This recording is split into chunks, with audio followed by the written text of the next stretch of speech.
Hi everyone, this is Jim and welcome back to my YouTube channel. At ito na nga, cryptic post na naman ni Tita Ami Fortesa. You can't tell me what to do. You are not my daughter. At tatlong laugh nga. And another post nga is, life is too short to argue. Just blame your sister for everything and move on. Adik. Talaga kahit walang kasalanan yung sister, yun talaga yung i-blame, no? Sabi nga ng friends ko, parang affected daw sila Tita Ami dun sa mga scandals ni D. Mga issues niya, no?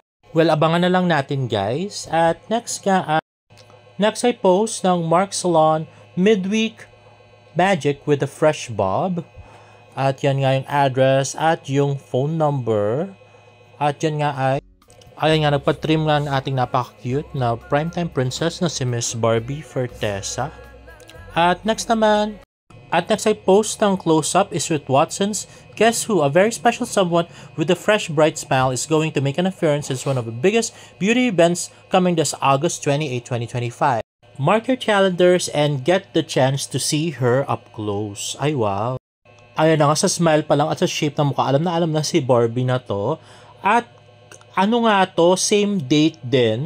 Same date din actually nung kay David. Yung sa kanya naman, Derm Aid. A BeautyCon 2025 destination beauty is here. Get ready to explore the world of glam, glow, and self-care like never before. Catch David Licauco at the Derm Aid segment, August 28, 2 p.m. only at SMX Manila. SMX Manila function room 1 to 5. At meron nga promo mechanics, simply kilig moments with David Licauco, proud brand ambassador of Save the Children. Chance mo na ma-meet at maharana ng pambansang Ginoo. David Licauco just purchased Derm Aid product worth 999 pesos from August 21 to August 25. And you could be one of the 10 lucky winners to enjoy the exclusive heart-fluttering experience, plus a portion of every purchase goes to Save the Children Kilig with a cause. Register through this link below to confirm your entry. See you there. Yan na nga, at pinost rin nga ni David Licauco yan sa kanyang FB page. At ito nga, may chismis dyan. Hindi raw sabay ng oras yung kay Barbie at kay David para magkahiwalay. Para siguro yung sa sa Pure Gold, no? So magpa-perform ngayon si Barbie tapos mamaya si David or vice versa. At nasa Instagram story ni Miss Eugene Domingo, nagpunta nga sila sa restaurant ni Ryan Bang na Paldo at masarap po, Ryan Bang. Ayan na nga, Paldo Restaurant. Ang piling si Barbie at si Miss Eugene Domingo. Kailan pa kaya to, no? Matagal na kaya to, guys. Anyway, next naman, ito nga ay nakita ko sa X. Nag-comment nga si Nilo Jr. Arteja. Sabi niya, pansin nyo si Idol Tito Brie. Lahat na nag-comment na Alden, sumagot siya ng hindi at si Daniel Padilla. Nagsabi din siya na hindi, pero ang dami na nag-comment ng David Licauco, di siya nag-reply. At nag-reply lang siya ng, sure ka ba na si David? Yan lang ang sinabi niya, pero di siya tumanggi na mali. True, halata na si David yan. Tapos, tumawa naman si Tio Brie ng hehehehe. Grabe, halatang halata na. At yun pala na yung Celine Dizon interview. At next nga ay post ni David Licauco sa kanyang Facebook para sa pangarap. See you on Saturday, 12 noon at Ayala Mall, Manila Bay. Ay nga si David at yung mga teammates niya yata yun. I'm not sure. Hindi ko sila kilala, guys. Sorry. Ayan nga si David at his best playing basketball. At nag-tweet din nga si David ng bigat pero kakayanin. At next naman ay post ni David Licauco sa kanyang FB. Ang caption ay kapoy. At sabi nga ni Google, kapoy is a Visayan word that means tired or weary. It's used to describe the feeling of exhaustion or needing rest. For example, you might hear someone say, kapoy na, which translates, I'm tired. Or kapoya naman ani, which means this is so tiring. The very handsome and very cute David Licauco na malaki ang biceps. Pero mas malaki yung kay Sam. Mas bilib kami kay Sam. Grabe.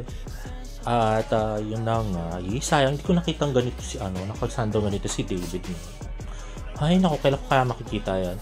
Anyway, next naman ay AI ni Barbie Fortesa. Ayan ang mga napaka-pretty si Miss Barbie Fortesa. Mag-outfit kaya siya ng ganyan. Pang one piece yung hat.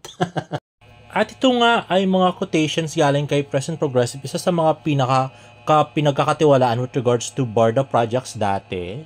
So, ito nga yung tweet niya ay, claiming the burden as heavy while overlooking the weight carried by thousands is a lapse empathy.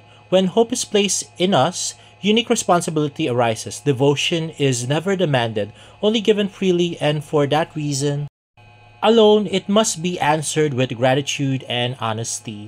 And another tweet niya ay, excuses and constant twisting only expose the weakness of a lie trying to pass itself as a truth.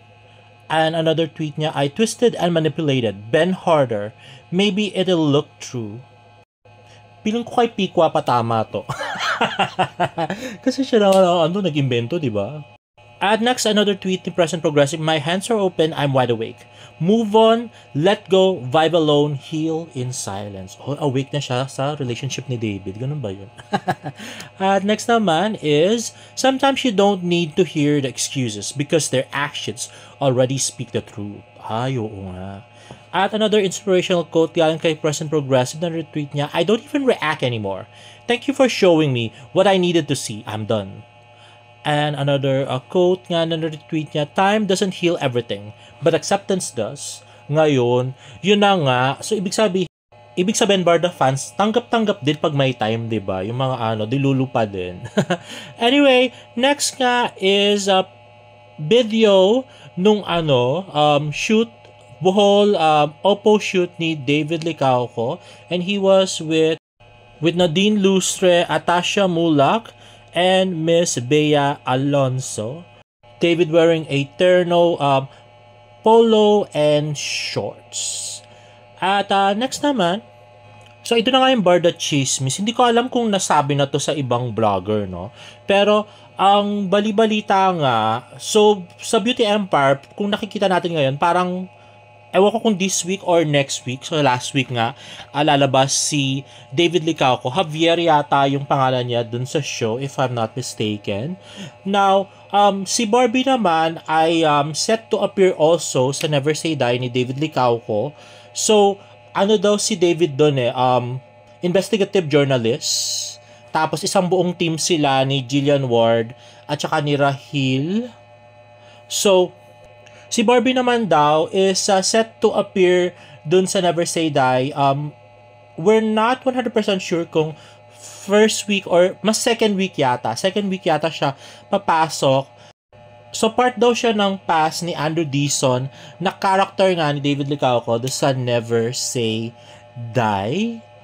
So hindi namin alam kung paano insert doon. Baka biglang nagparamdam siya or multo siya or something. Basta pass siya ni Andrew Dizon. But please do not quote me on this kasi parang di pa nga yata na-shoot. So, pwede pa siya magbago, guys. No? Yun lang naman yung chismis. Gusto ko lang i-share. Anyway, guys, if you like this video, please give it a thumbs up and please subscribe to my YouTube channel for more Barda updates. See you on my next vlog. Bye!